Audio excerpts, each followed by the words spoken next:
رزق کا ملنا نہ ملنا، بڑھنا اور کم ہونا اللہ کے حکم سے ہوتا ہے۔ اللہ یبسط الرزق لمن یشاء ویقدر، یہ ہمارا دھوکہ ہے۔ 2 دکانیں ہیں، اب 3 دکانیں ہو گئی تو اب رزق بڑھ جائے۔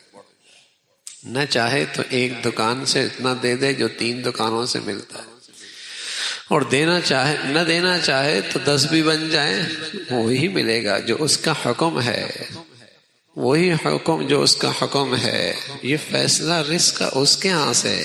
وَفِي السَّمَاءِ رِزْقُكُمْ، تمہارے رزق کے فیصلے آسمان سے ہوتے ہیں۔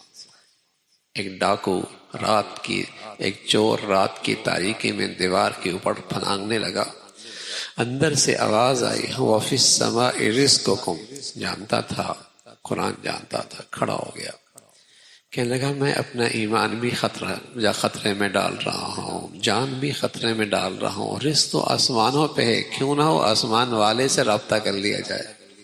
وَفِي السَّمَاءِ رِزْقُكُمْ، تمہارے رزق کے فیصلے آسمانوں پہ ہیں۔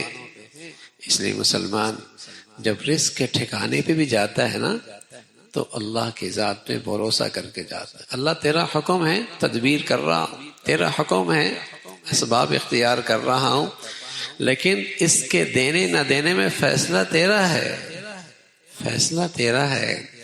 تو عورتیں گھروں میں اشراق کی نماز پڑھا کرتی تھیں، مرد مزدوری اور محنت کے لیے نکلتا تھا، اللہ ان کی روزیوں میں برکت دیا کرتا تھا، اللہ ان کی روزیوں میں برکت دے دیا کرتا تھا۔ تو یہ حکم ہے اللہ کا کہ دنیا میں اسباب اختیار کرنے ہیں۔ پرندہ ہے نا، چاہے تو گھونسلے کے اندر بھی اللہ اسے رزق پہنچا دیتا ہے، لیکن اسباب کی دنیا میں وہ فضا میں اڑتا ہے اور جا کے اپنا رزق تلاش کرتا ہے، لیکن اسے پتہ ہے کہ روز کی روزی اسے ملتی ہے، کہیں اس کا ذخیرہ نہیں ہے، کہیں اس کا گودام نہیں ہے، روز پیٹ بھر کے واپس آتا ہے۔ اللہ کی ذات پہ بھروسہ بھی ہے اور اللہ کے اس حکم کی تعمیل بھی ہے کہ محنت کر رہا ہے۔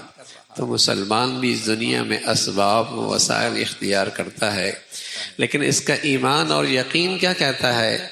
دے گا اللہ، دے گا اللہ۔ دنیا میں کون سی ایسی کانفرنس ہوتی ہے جہاں بائروں کے بارے میں یہ تجویز ہوتی ہے کہ تم نے اس دکان پہ جانا ہے، تم نے اس دکان پہ جانا ہے، تم نے اس فیکٹری سے خریدنا ہے، تم نے اس کارخانے سے خریدنا ہے؟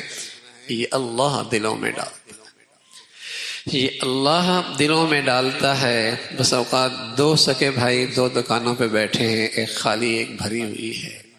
تو رزق کے خزانے اللہ کے پاس ہیں، زمین و آسمان کی ساری مخلوق اللہ کے حکموں کے تابع ہے۔